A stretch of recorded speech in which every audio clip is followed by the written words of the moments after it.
everybody, and welcome to Connecticut's Old State House, and thank you, Rick Spencer, for a wonderful performance and education about campaigns in the past. There's so many great ways to learn about history, and music is, I think, one of the best ways.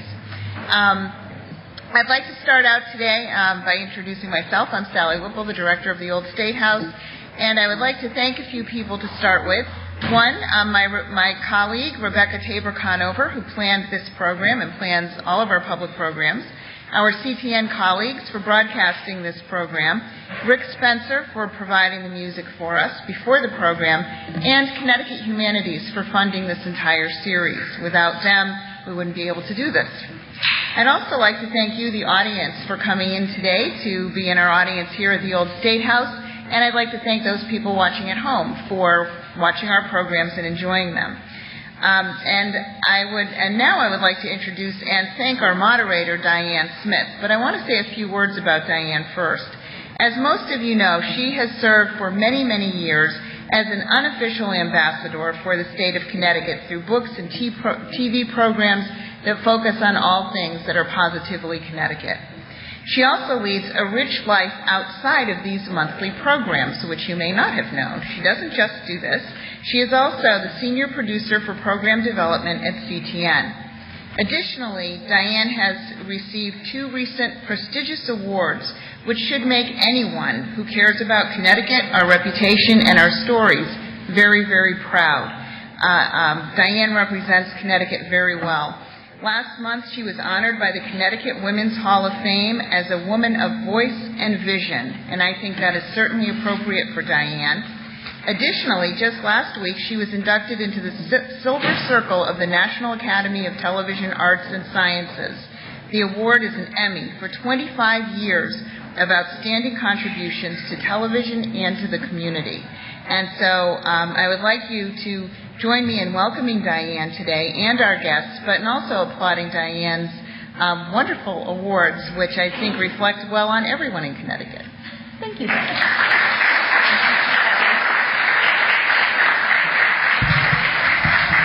Thank you for being here today. I think it probably also means I've been around for a long time, as we will evidence today. Let me just try to get that mic there. I have to tell you that I have always been had a fondness for political campaigns and for politics since my first day on the job in Connecticut when I was working at News Channel 8 as a fledgling reporter. And before lunchtime, I was arrested by the state police while covering the campaign of Lou Rome, who was the Republican running against Phil O'Neill at the time. Well, I've managed to kind of keep my nose clean, as they say, stay out of jail, stay out of trouble, and here I am about 30 years later still covering politics and still loving it. But I have to tell you that I remember in those days when a candidate would invite the media to spend the entire day with them. In fact, there were times when candidates would invite reporters to jump in the back seat of their car and even come home with them to get a view of what was going on in the candidate's family. It was almost as though there were no doors locked between candidates and between reporters, and it was a very interesting way to cover politics. These days, the dissemination of the message is much more controlled as well as much more expensive. Here's a little clip from the New York Times that was reported right before Election Day about U.S. Senate hopeful Linda McMahon. It said, Ms. McMahon may or may not get to influence job creation as a senator, but she has already made an impact on the Connecticut economy by dishing out close to $100 million for 2 Senate races over the past 3 years, far more than anyone has ever spent of their own money to win any federal seat, and that includes Ross Perot. The Times went on to say, the result is akin to a medium-sized business with roughly 200 employees, a network of 13 offices, and a broad constellation of consultants, marketing experts, and advertising firms. The campaign message is also disseminated in a dramatically different way than when I started covering campaigns.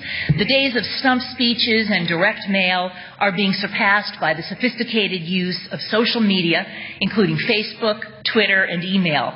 Old school media, like newspapers, radio, and TV, are in some cases being almost entirely bypassed in favor of a message that comes directly from the campaign and is not viewed through the eye of the press. These are some of the things we want to talk about in the next hour, and we hope that you and our live studio audience here at the Old State House will join in with questions for our panelists. But first, to start off our discussion about campaigning in the age of Facebook, we have Rich Hanley. Rich is an associate professor of journalism and the graduate program director at the School of Communications at Quinnipiac. He worked for more than 25 years as a journalist, a writer, and a documentary film producer, and he is largely responsible for transforming Quinnipiac's interactive media program into one of the most innovative in the country. Please welcome Rich Hanley.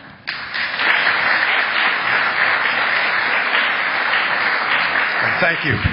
Thanks, Diane, and let me offer my congratulations on your induction into the Silver Circle. As someone who's done some work in TV, I can tell you that's a very exclusive group, and that's a group that would never have someone like me as a member. But somebody like Diane, who's a legend and a state treasure, certainly richly deserves that honor. And I'm actually quite privileged that she introduced me here at the Old State House today. I'm going to talk briefly on some of the techniques that we in academia see have changed in campaigns. At Quinnipiac University, we have an innovative approach to journalism and to interactive media. So we've been, tooling around databases and having databases talk to each other to find patterns and create news stories out of those patterns that we can extract from the data. And over the last few years, an expression called big data has emerged to describe all this sorts of information, including a lot of private personal information that's stored in databases.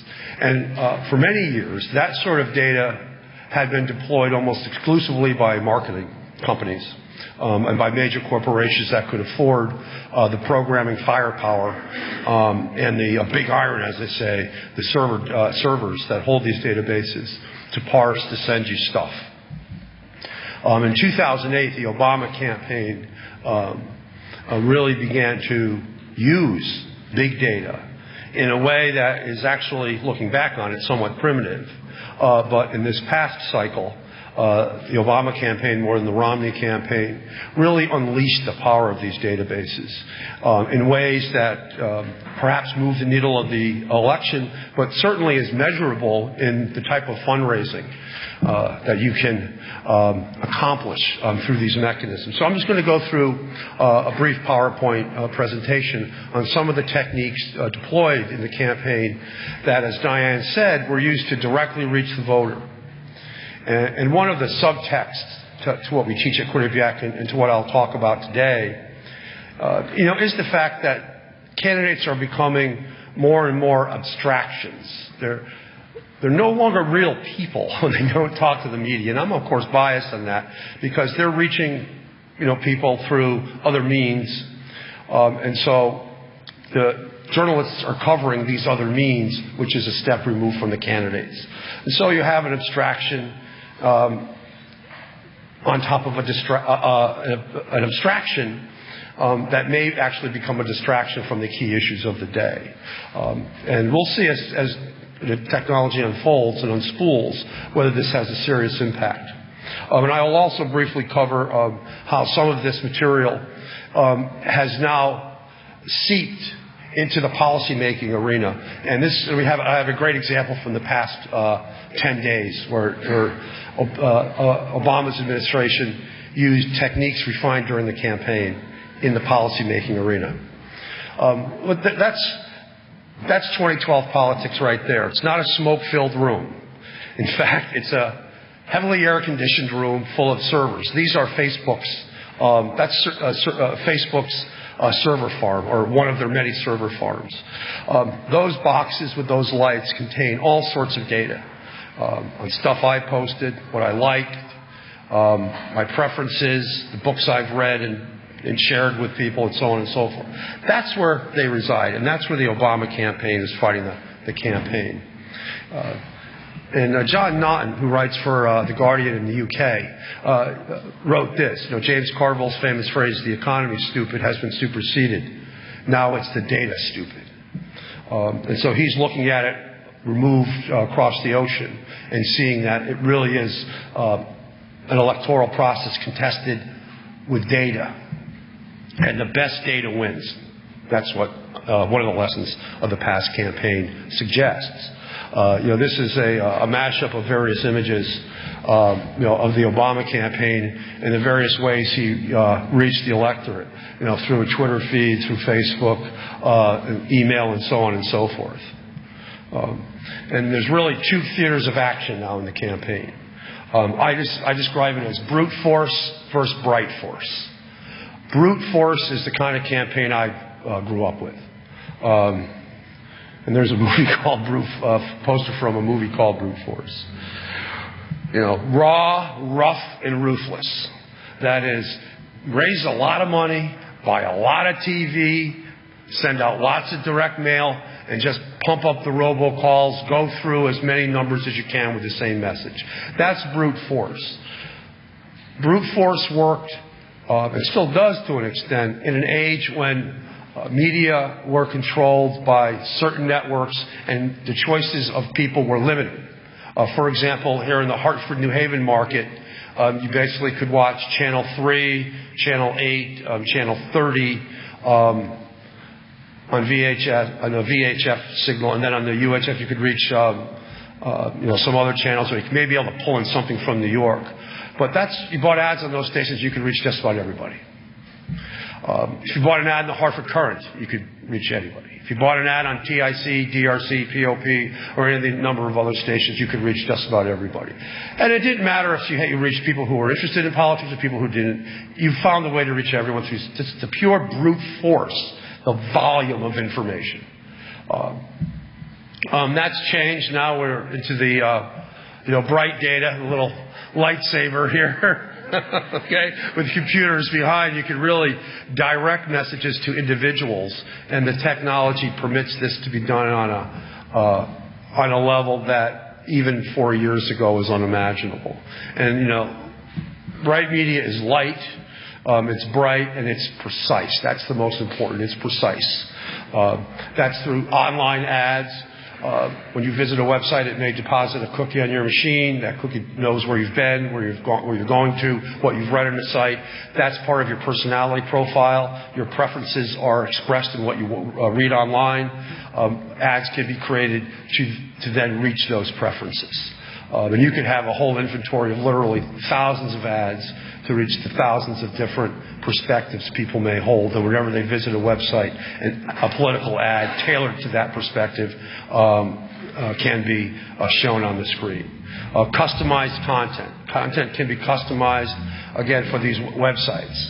That's customized just for you. And you may not have openly expressed preferences, but you, in the servers arrayed across the world, have expressed preferences simply by going to a page, and perhaps by spending a certain amount of time on that page, and perhaps by looking at a certain image on that page, and then sharing that image on Facebook. That clearly shows you have a preference for that image, and that action can be captured in a database. It's mobile. Many messages are now transmitted via smartphones, and as more and more smartphones become smarter, and the price point reaches just about everybody, and you can use various apps, that data is another layer of information about A, where you are, B, where you've been, and perhaps C, where you're going by just looking at the maps you've been looking at. And that's all, again, deposited in databases, and with the right type of technologists, you're able to extract that. And, of course, social with Facebook and Twitter. You are what you share. And if people can track what you share, they can pretty much guess what your political preferences are. Obviously, if you tend to go to, say, conservative-leaning websites and share conservative-leaning articles, it's a pretty good chance that you're a conservative. And that you can then be served an ad reflecting your perspective. And then there's this mechanism called dark social, and dark is not a prerogative word here. Dark social means it's data that can't really be measured as well as we can measure other data. For example, although Google can do this with some efficiency, email messages are hard to categorized, because you have to get into the content and then parse individual words and connect those words with a thought and a preference. Dark social actually is much more prominent than social applications such as Facebook and Twitter. That is, we share more information by email than we do any other mechanism. But it's dark and it's more difficult to measure. So what you try to do in that case is send up a flare.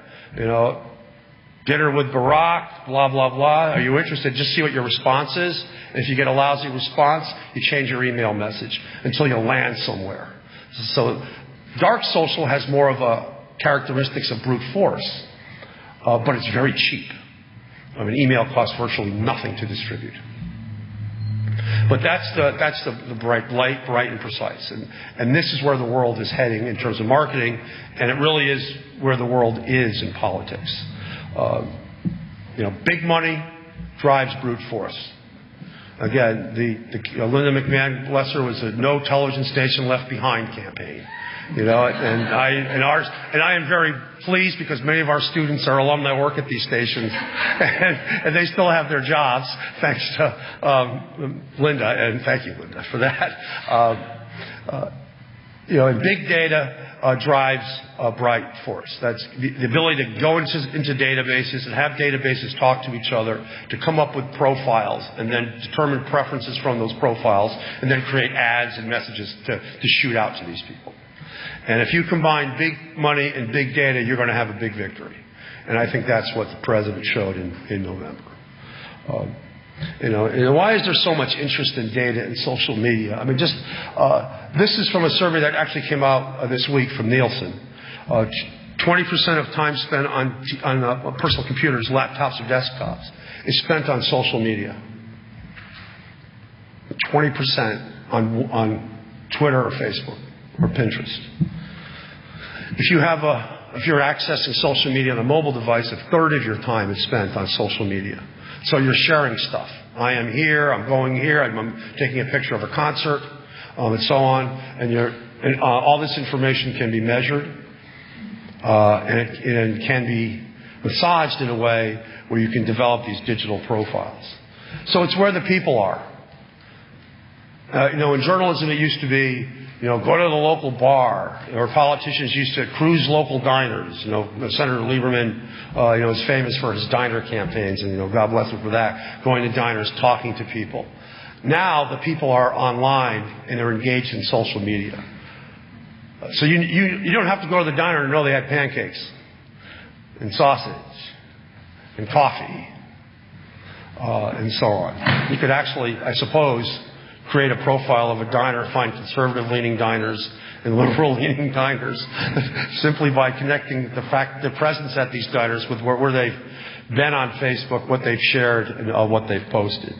The president's project was given to Jim Messina, the deputy chief of staff, and Jim's point was, we are going to measure every little thing. You can't measure, you don't measure. And the Obama campaign from the start wanted to measure this big data and make it actionable in a way that the Republican campaign wasn't prepared to combat. And the result, they collected lots of data. The material posted on Twitter, Facebook, email responses, but that created a problem. How do you make sense and money out of data such as voting records, donors, tweets, Facebook posts, data from cookies that were on Obama's website and tracked where people were going? You have to make sense of this. And unfortunately, for technologists, a lot of this data is archived or stored in databases that can't talk to each other. And that means it's useless. If you cannot link this data and it remains in its silo, it's useless. It's 2008. So the problem is getting this data to talk to each other, getting the data to converse, and out of that conversation, if you will, come up with a profile that gives you an accurate sense of your potential voters, where they are, what they're doing, so you can tailor messages. And these guys, they did that. That's the Obama campaign staff in Chicago. And it was their work that led to this I think, a phenomenal technology to get different databases from different states holding different archived sets of data to talk to each other and be made actionable. In other words, they structured it. That's the, And if you can make something actionable, you can beat the next person, all things being equal.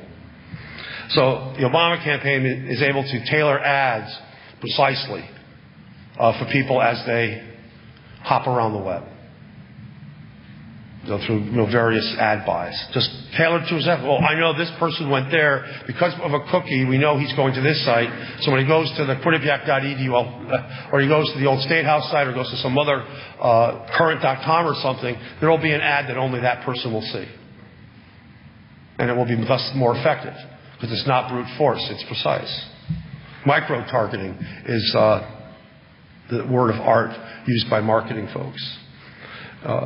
These digital profiles and preferences, when analyzed, allow you to constantly change your message as they change their behavior.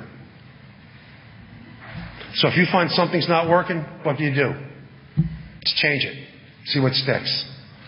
It's almost like within this data universe, you can create entrepreneurial culture among your technology staff. All right?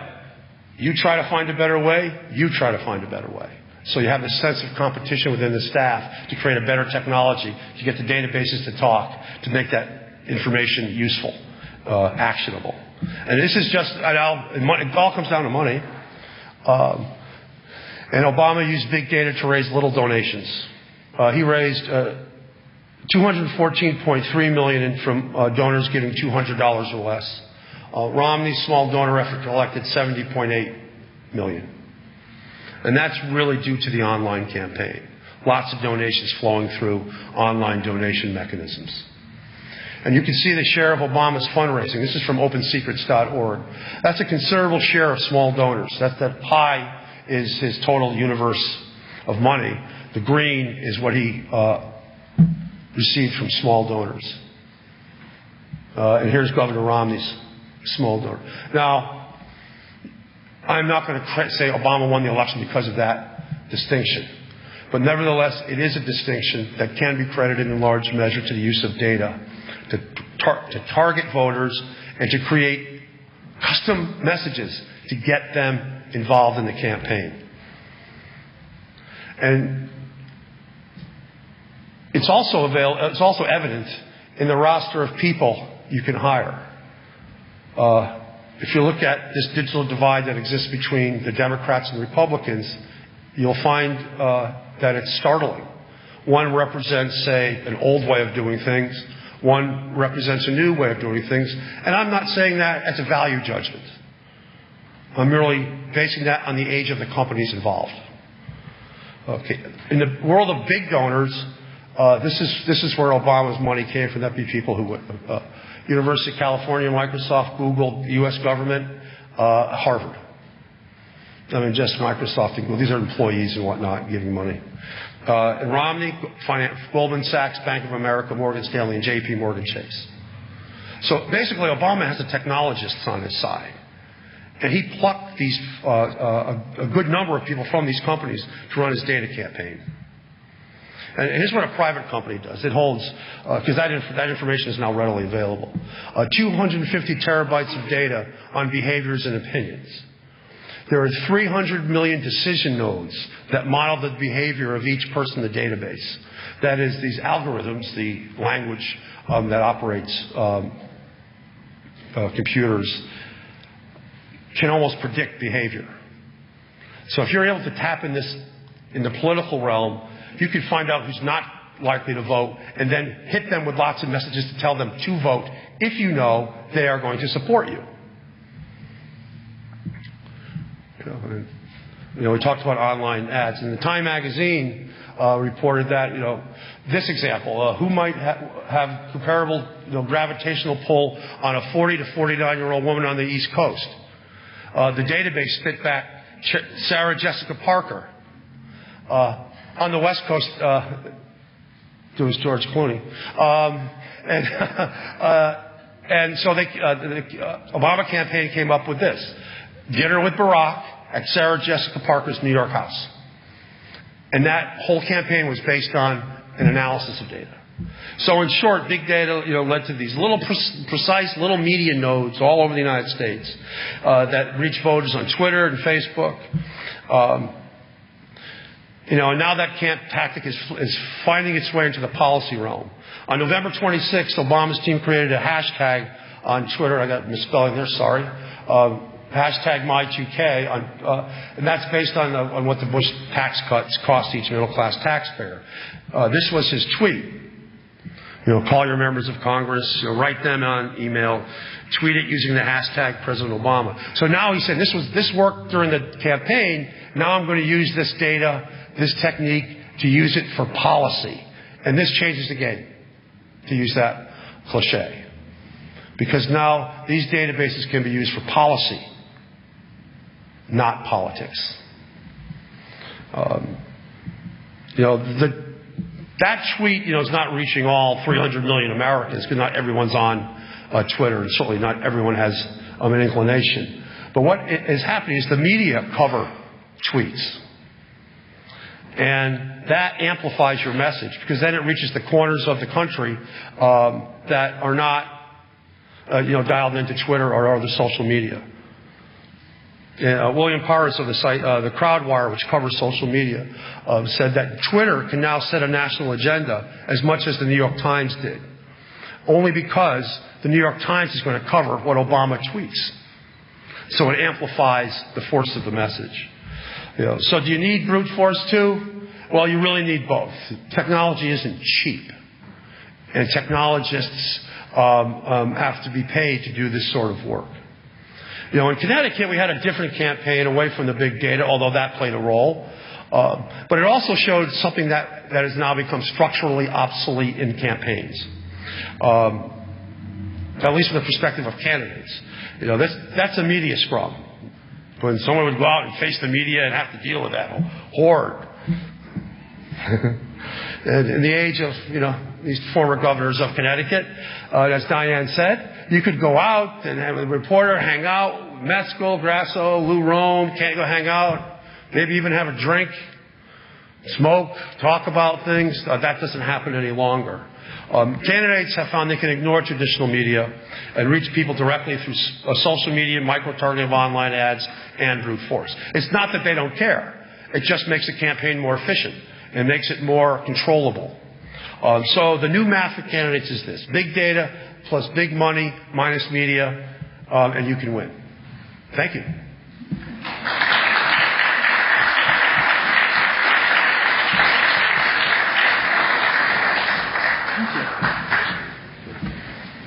Rich, I'll have you join us over here. Wayne. And Kenny. Great. While everybody's getting set up, I'd just like to remind you that we are doing evaluations of this program. We will email you a link to evaluate the program. We care very much about your thoughts. We include it in our planning. And if we don't have your email address, there is a clipboard at the back of the room, and if you could leave it for us, that would be wonderful. Thank you, Sally. Okay, so we get into our panel discussion now, and this is an opportunity for you to ask some questions as well. Our panelists, you already know Rich. Sitting next to Rich is Kenny Curran. Kenny was raised in Bethlehem, Connecticut, Christmastown, and began his political career by serving on his local Democratic town committee. He became the chairman at the age of 24. He was a candidate for state senate in his hometown immediately following his college graduation. Kenny went on to work at just about every level of Connecticut politics, including serving as finance director for former Congressman Jim Maloney, in the regional finance department of U.S. Senator Joseph Lieberman's 2004 presidential bid, and as a Route 8 corridor field director. Who knew? In Lieberman's 2006 reelection effort. He has managed races at the municipal, congressional, and statewide levels. Most recently, Kenny was the campaign manager to Congressman Chris Murphy during his 2012 Senate primary and general election wins. And thank you so much for being here. And also joining us, it seems only appropriate to have a candidate. Wayne Winsley is an author, a motivational speaker, and a veteran broadcaster who has been heard on radio throughout Connecticut Connecticut for over 20 years. In 2010, he served as the communications director and spokesman for the gubernatorial campaign of Danbury Mayor Mark Boughton and as a coalition chairman for the gubernatorial campaign of candidate Tom Foley. This year, Wayne was the Republican congressional candidate for Connecticut's 3rd District, running against veteran Congresswoman Rosa DeLauro. Thank you so much, all three of you, for joining us. And Kenny, I'm going to start with you. Was your campaign against Wayne, was your campaign against Rosa DeLauro somewhat of a brute force versus bright force? She certainly raised a lot more money than you did. Oh, absolutely. And to put it in perspective, my campaign was anything but brute force. We had a campaign apparatus which summed up this way. Came down to 7 volunteers and a total of $50,000. So, not a lot of brute force. What we did is we fell back on a lot of things that we brought to the table. As a radio broadcaster, we know a lot about promotions and things like that, and we really had to harness digital media to the extent that we could. And that's what we did. And with that small group of volunteers and that, politically speaking, minuscule amount of money, we did manage to reach 70,000 voters and bring in 70,000 votes and 27% of the electorate in the 3rd District without running a single television or radio ad or doing a single mailer. What we did use, we used some of the digital media and things like that, and going directly to you, to the voters, to people. I just went out and I spoke to people. So I did a combination of the old-fashioned way and leveraging the new technology. Kenny, you have said that in the victory of Congressman Murphy over Linda McMahon, that the heart of the campaign is still the 3 M's, but they're delivered differently. Tell us about the 3 M's and how you delivered them this time. Sure. Well, first I'll say, Professor, I think we faced a lot of brute force and big money on our campaign. So we looked... Linda McMahon used a lot of that against us as well. But for us, while technology changes, the foundation and the core of the campaign doesn't, and that's your money, that's your message, and that's your mobilization. Now, if you put those 3 things together, you'll have a successful campaign. I think the biggest change that we've seen over the last 10, 12 years, of course, is the addition of the digital to those foundational blocks. But without focusing on those blocks, you're not going to come up with the victories. I think Linda McMahon did do a lot of brute force and a lot of bright lights as well, but I don't think she had the 3 M's put in place to ultimately get the victory. Mm-hmm. One of the things that you did successfully also, I know because I read an evaluation that you wrote of how you won the campaign, was through using digital media to raise funds, and that was one of the things that Professor Hanley talked about, but I gather that also worked well for your campaign. Well, when I first started in '99 as a fundraiser for Jim Maloney, a small dollar fundraiser was getting people together and having a pasta dinner, for $20 a head or so, and that took 2 weeks to put together, and it cost a lot of funds. Now, a small dollar fundraiser, as you send out an email to our list, which was at the end of the campaign 100,000 people, and you can do it in a more targeted and focused way. So you can raise, at the end of the campaign, we had about almost 80,000 contributions to the campaign coming from about 70,000 different people. So you're able to engage those people, those $5, those $10 contributions, and then later on you turn those small dollar contributors to volunteers come election day. Mm-hmm. Professor, was it possible for even a big campaign like Linda McMahon's campaign, which many people have said was run almost on the scale, or at least using some of the same techniques as the national campaigns, is it possible for them to really take advantage of this technology that you were talking about and these advances,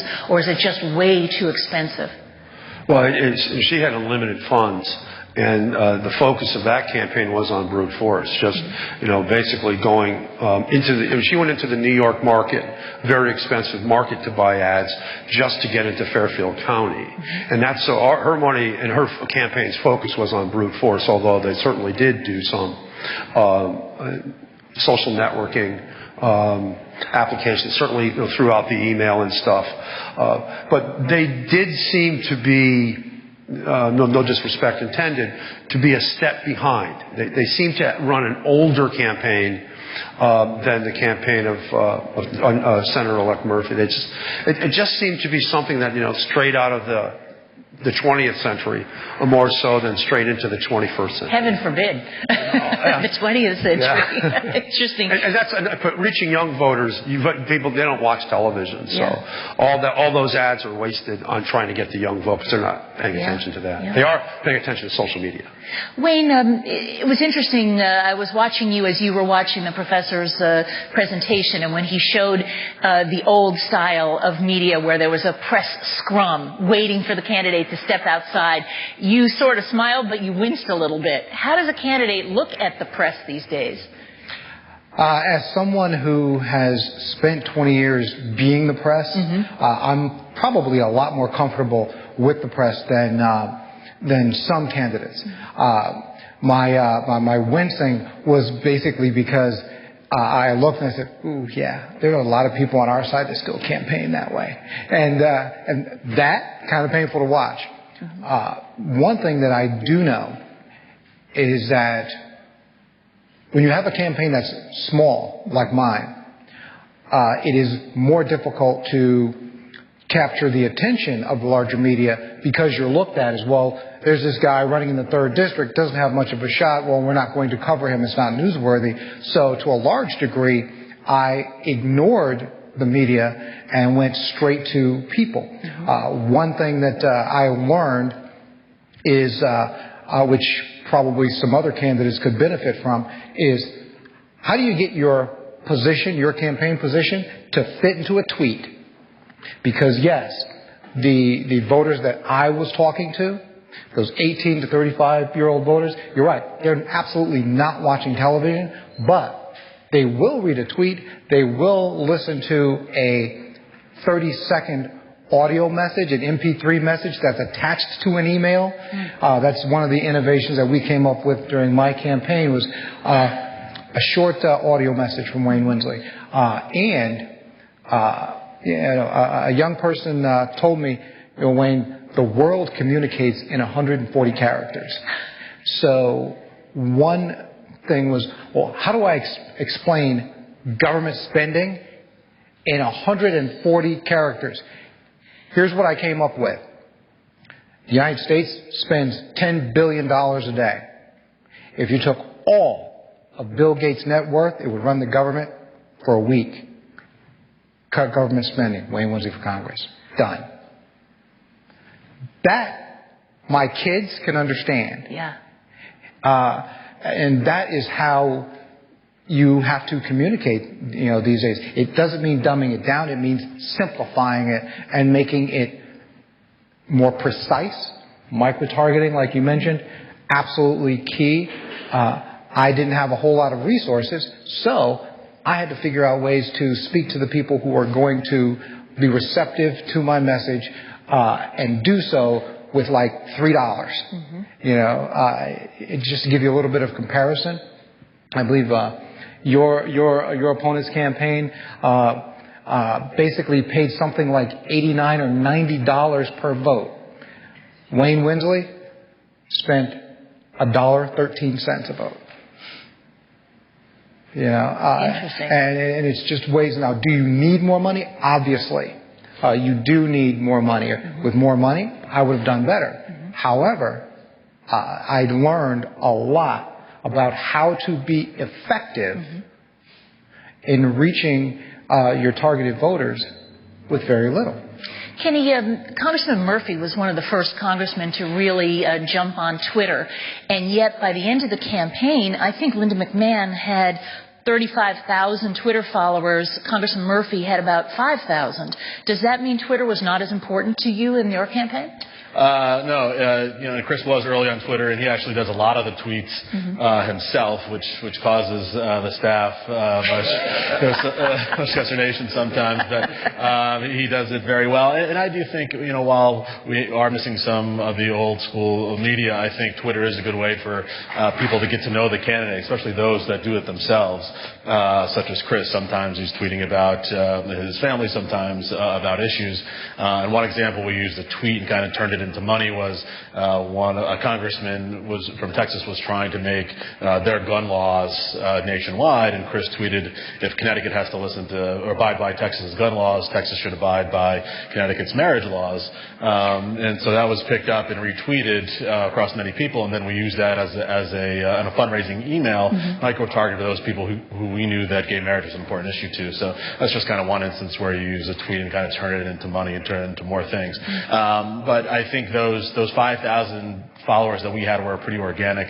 I've got a pretty good inclination. Lynn McMahon paid for some of those followers. They weren't necessarily interested in her, so to speak. So I think it's not always the quantity or the number of followers that you have. It's the quality of those that are following you and the likelihood that they'll take action on your behalf or not.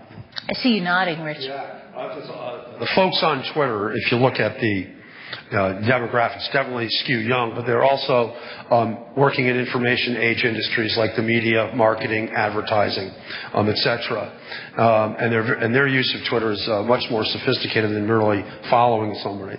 They do use lots of hashtags. They do share, retweet a lot of messages. So that just exponentially grows a single message, as Kenny pointed out. It's just, if you have 5,000 influential people versus 35,000 names, the 5,000 influential people are going to reach manifestly more people than 35,000 because they're retweeting and those people are retweeting and it just vibrates throughout the social network. And that's where the power of amplification cannot be underscored enough.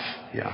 Kenny, I want to talk a little bit about sort of old school media. At CTN, we are very, very careful when we're covering the campaigns to try to give equal amounts of coverage to each candidate and that candidate's opponent or opponents, as is the case in the primaries.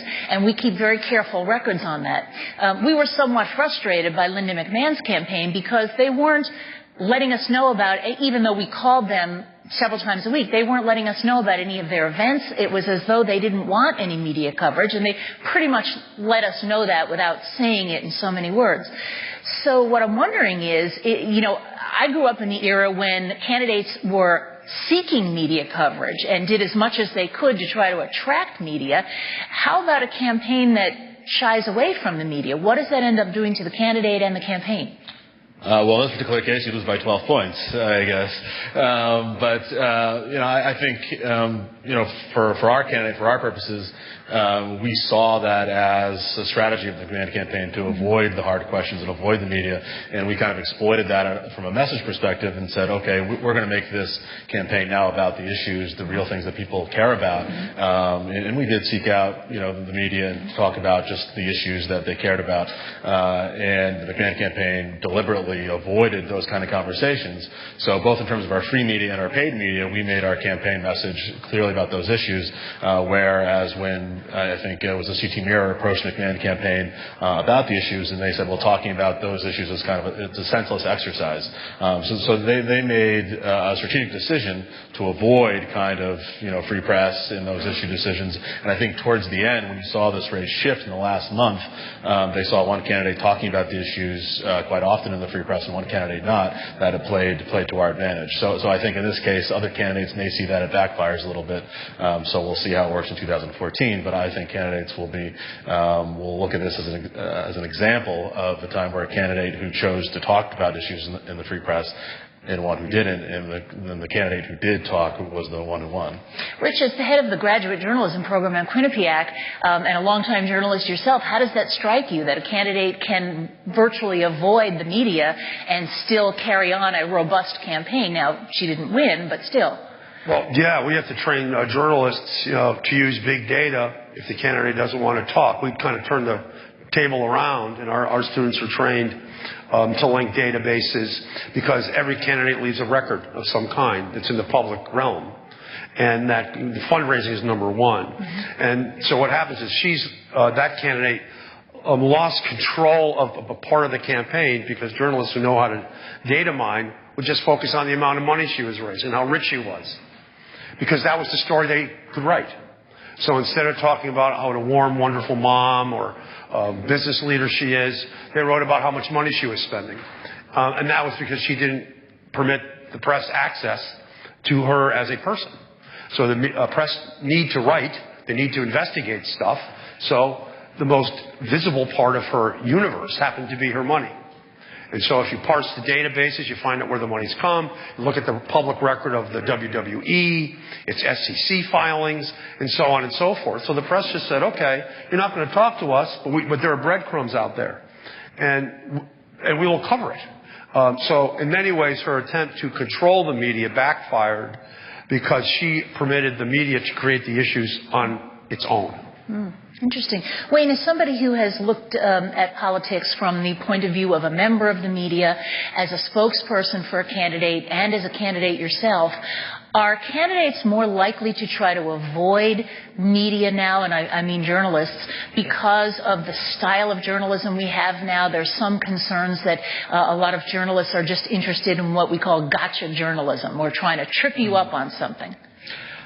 It depends. It varies candidate to candidate. I do think there is a certain level of trepidation in the case of some candidates when dealing with the media. There's a perception of media bias depending upon what side you're on and things like that. My approach to dealing with the media is pretty simple. Don't say anything stupid. You'll be okay. Yeah. As someone who hosted a talk show for 10 years, think about this now. My bread and butter was scouring comments by elected officials, looking for all the stupid things that they say so I can talk about it. So don't do that. The other thing I found is that, I said earlier that, I kind of ignored the media because they were ignoring me. Well, what you do is I leveraged my social media exposure and the things that we were doing in order to shape the image and create the image of my campaign. And in so doing, toward the end, the mainstream media actually sought me out. We reached a point where there were reporters calling up asking to hang out with me. And that's because, remember, I said we had 7 volunteers and basically no money. Well, what we did is we made our campaign appear much larger than it was. For instance, we reached the point where we had, by using Facebook and Twitter and text messages, we had Winsley for Congress flash mobs. And so you smile. Flash mobs? That's new and different. Exactly the point, And then some people said, well, Wayne, flash mob, that is like a negative connotation. Don't call it that. And I said, really? Ellen has a flash mob. Shut up.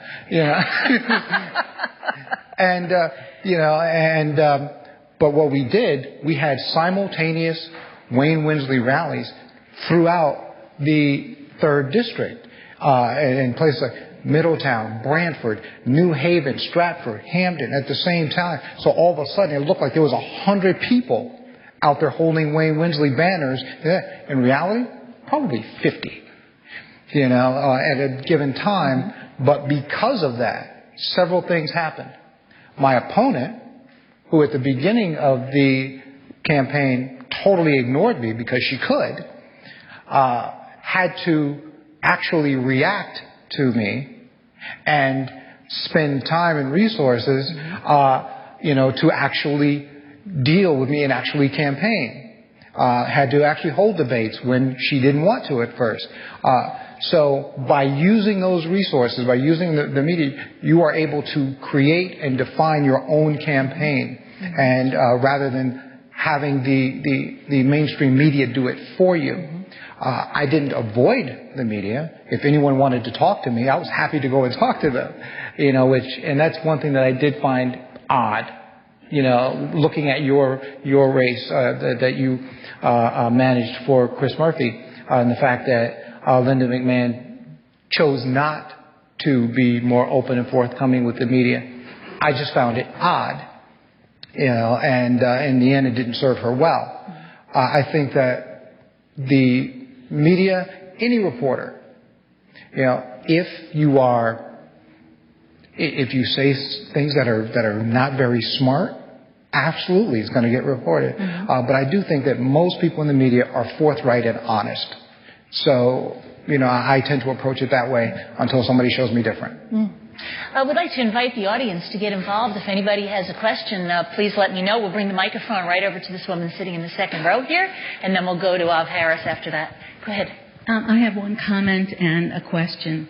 The comment is that I noticed this year a very effective campaign coming across my smartphone, soliciting $3 campaign bets, excuse me, I spoke there, donations.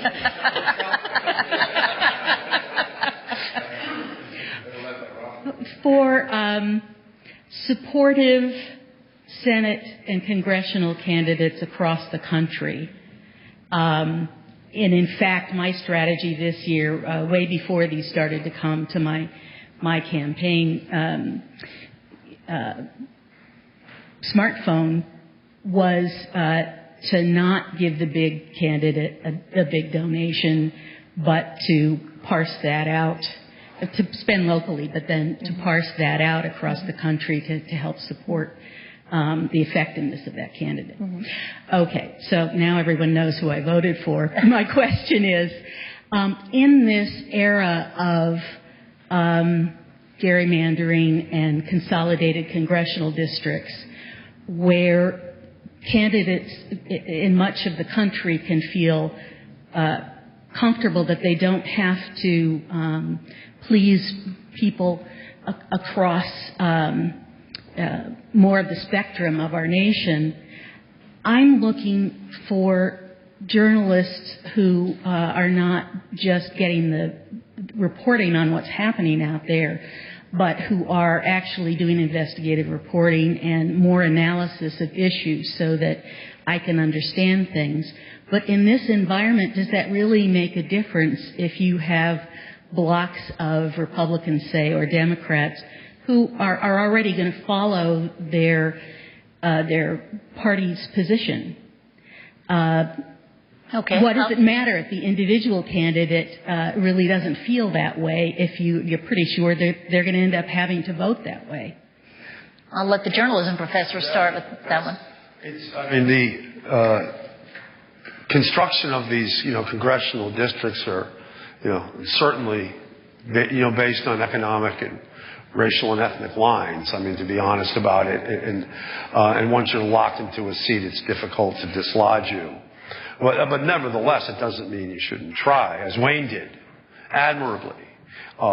He made a sitting member of Congress answer questions with a very intellectual and very aggressive campaign, even though it was constrained by resources. So, although it would be almost impossible to defeat Congresswoman DeLauro, she's a very strong candidate. She's been in Congress for a number of years.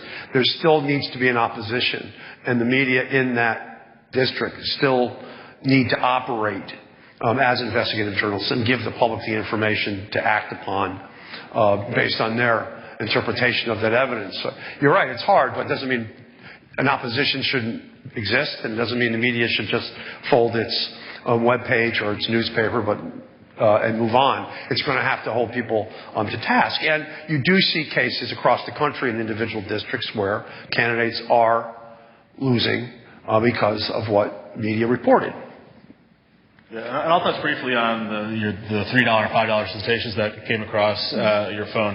We tried something new this campaign, direct click contribution. So with the amount of people who are on their tablets and on their smartphones and getting their knowledge, the political information off of there, many times when they get their emails on their phone or on their tablet, it's hard to type in all the credit card information each time. So what we did is we did direct click information. So they typed it in one time. So the next time we emailed them, all they had to do was click off the $5 and click submit, and their contribution came in our way. And we tested that, and not surprisingly, by a 3-to-1 margin, the emails that went out with the direct click were more successful than those without. So you're a fool if you don't have a PayPal. Yes. So I think moving on, I think that direct click is going to be something you'll see a lot more on your. I think we have a question right behind. Yeah. Very interesting discussion.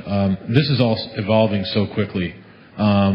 So I guess my question is, we've talked a lot about how the big data can be very useful in terms of getting the money, but I'm also interested in, and you mentioned this a little bit, Kenny, but I'm kind of interested in how does big data motivate action? Because I think ultimately you're not, you could raise all the money you want and spend all the money you want, but ultimately you've got to get people to go do something. And Rich, you mentioned it also in terms of in terms of the public policy arena. Now we're trying this. The president is trying this with trying to get people to contact members of Congress regarding physical cliff stuff. So if you can get people to go somewhere or volunteer or vote, how does that work? And is it the same process as getting the money in, or is there another level to that? Because I'm kind of interested in, okay, then you get the money, but then how do you get to the next level? Motivate people to actually do something for either a campaign or some policy action on the part of government. And Kenny, that's really the key, isn't it? Sure. Well, it's the last M, right? It's mobilization. In a campaign, after the money's been raised and the message has been delivered, if you don't have that last M of mobilization, you're not going to win. And we recruited about, I would say, 2,000 volunteers just online itself this time around, just by the data that we had and reaching out to them, thought they were likely opportunity for us to pick up as a volunteer for Election Day in the last 4 days.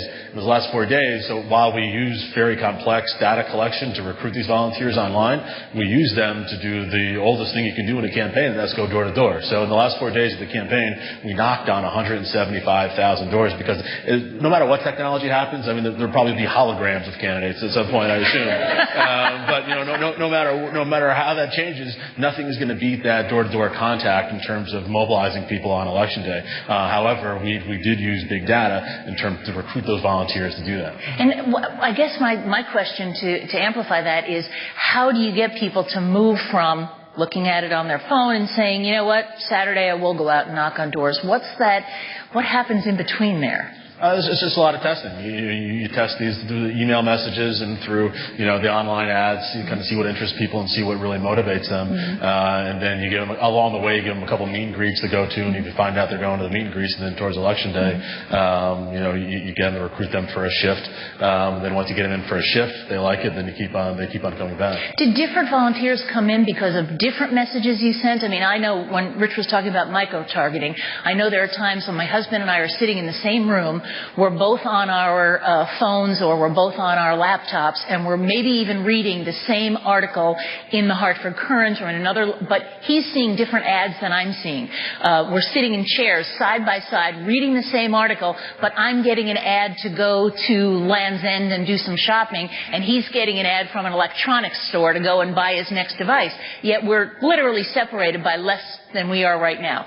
So is that how you did it? For instance, would you find a volunteer who was motivated by the idea of women's reproductive rights versus a volunteer who was motivated by another specific issue, and get them to come in issue-oriented? Yeah, absolutely. Throughout the course of the campaign, we do several petitions that people sign, whether it be for women's rights or Buy America or some particular issue. We track what petition people sign, and then towards the end, we kind of tailor our message in terms of mobilizing towards that specific issue. But absolutely, everything is just data collection and data tested. Interesting. I think we have a question up here. Paul, if you bring the microphone up. Quite interesting. This is for the professor principally, but if all of you can address it, or anyone. We're seeing now increasingly, election after election, more and more negative campaigning in the media. And in an era now with the citizen journalism, there are no rules. Everything goes. I'm just wondering if from the School of Journalism perspective in the profession, is there anything on the horizon that will attempt to address this issue of lying by omission, which seems to be an incredible percent of what we hear in terms of political campaigns. I mean, in ad media generally, but mostly in political campaigns. A number of news organizations, including the Hartford Curran, here in this city, a wonderful group of folks developed, fact-checking teams, and they do ride these ads, ride these assertions, ride these claims, and check it with the official or formal record. And because more and more government data are available online, they can really check at the molecular level budgets and stuff like that in real time, and create, a web page or a product, or post it on social media that says that ad by X candidate is factually incorrect because of X, Y, and Z.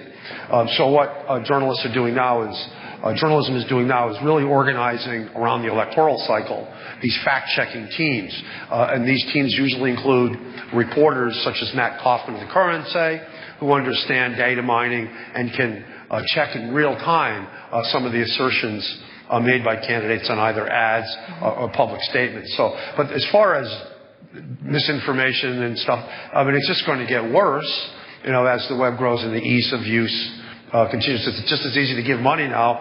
It's just as easy to post a false accusation on social media than have that proliferate down the road, down the line, around the world, if you will.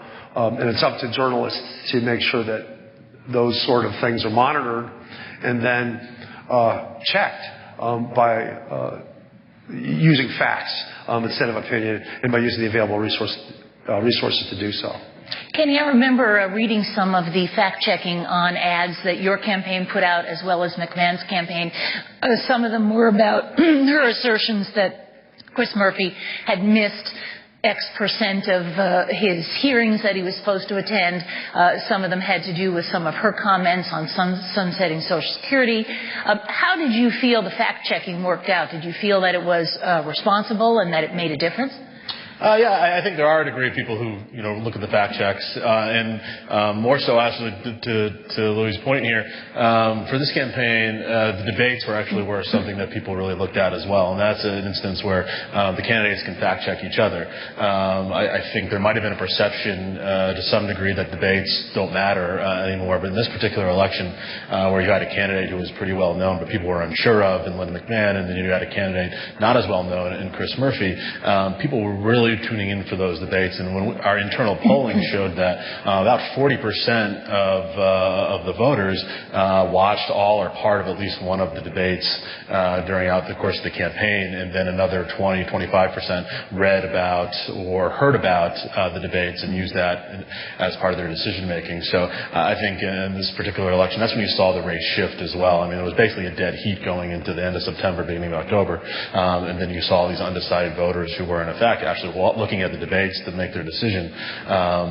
go towards our side. So I think the debates, proved to be a good tool here for people to see if the candidates could indeed fact check each other, and they could choose who they believe or not believe. We have time. One thing if I wanted to just kind of address this. One thing that I found interesting in my campaign, because while all of these campaigns were going on simultaneously, and Senator Murphy and Linda McMahon and the other higher profile candidates were battling it out, so to speak, during the brute force stuff and everything like that. Like, basically, you guys were pretty much up here creating what I called, no disrespect, what I called all the noise. And that's what people were being bombarded with. So I tried something totally different.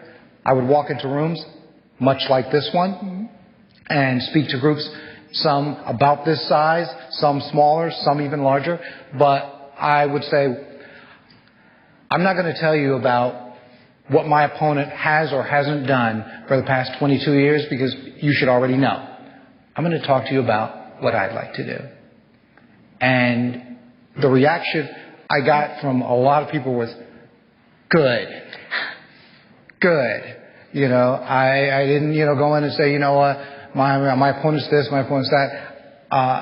I went conventional or contrary to the conventional wisdom that negative campaigning works and is effective. I probably did all the things that you would counsel me not to do as my campaign manager. But what I found is that because I was a counter to a lot of the noise, voters were more receptive. And when people would ask me, well, how is it that you managed to get, X number of people to vote for you, with no campaign structure, no money, no management, all that stuff. Well, that's how. By being a counter to the prevailing political wind, you actually create a unique situation for yourself, and candidates that are savvy enough to work with the environment that they have will be effective. What I learned in my campaign is that while I did not defeat my opponent, what I learned is that she is eminently beatable with the right set of circumstances. So, can political campaigns be successful without, all the Citizens United money and all the... Yes. You do need enough money to let people know that you are there. However, if you have an effective candidate, an effective communicator, and a message that resonates, that people actually want to hear, you can be successful. We have time for another question. Does anybody in the audience have a question? Yes, let's bring the microphone right over here. Yeah, well, first I want to thank you guys for this presentation. This is a really great lecture on this kind of stuff, and it's a fascinating conversation. But my question to you, and perhaps maybe this is a good way to end it, is looking forward. Professor, I don't know if you and I would agree on this, but it would seem that today the majority of the people who engage in social media, a lot of this Facebook stuff, disproportionately are younger people. And looking around the room here, I see myself perhaps maybe one of the youngest people in this room. And I can tell you from my own experience, surrounded by other younger people, we're notoriously fickle. And very often I find that younger people have very short attention spans. So while, the campaign stuff, to me, seems like it's a great approach, and obviously with the Murphy campaign, it worked out quite well, especially engaging a lot of younger people. But to me, it seems that it lacks something of a sort of a long-term element to it that it doesn't have. And so after the original lust has gone away, what is there to keep a lot of people engaged? Because as we know with social media, you send a tweet out, it vibrates out, and before fact checkers may be able to get ahead of it and stop it, another tweet will come out about something completely unrelated, but also false, and that will gain the media's attention. So my question to all of you would be, is this a trend that can be coming? Is there anything that can be done to stop this? What can you do to help prolong the attention that social media has with people? Sadly, there is no Walter Cronkite equivalent of social media today that grips people like they do with my grandparents who, growing up in the 40s and 50s, they would watch Walter Cronkite, and those were those news media. Today, we talk about Facebook, but there's nothing that's grabbing people with staying with the same story for so long or the same point for so long. Well, I think the rinsing of this sort of social media strategy through policymaking will give you your answer. And I think the Obama administration is testing your thesis right now by trying to migrate a campaign technique using social media into the policymaking area. So let's see how this plays out. And I think over time, your answer will reveal itself. But at some point, these young voters are going to be old voters like me. But they will be organic to this sort of media, and their brains will be structured to understand what's ephemeral and what is not, as our brains were through comic books and, then onto novels and so on and so forth, or being, watched through television. And so when it's organic to a generation, they find ways to use it effectively in policymaking. And this test by the Obama administration is something to watch very closely to see if it can, translate campaign techniques to the policymaking area. I don't know if it's going to work. I don't have the answer.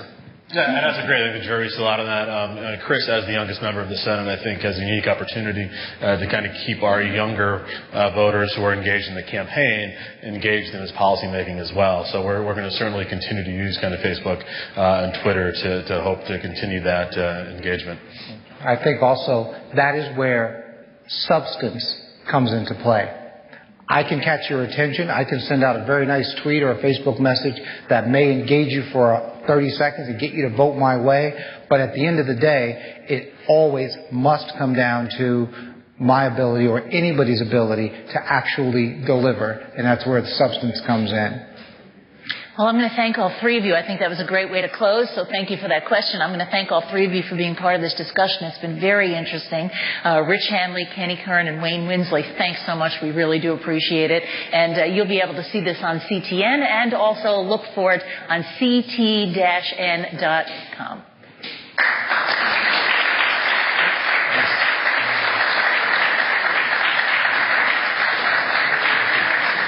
Diane, and thank you to our panelists, and thanks again to all of you. Thank you so much for coming today, and have a wonderful afternoon.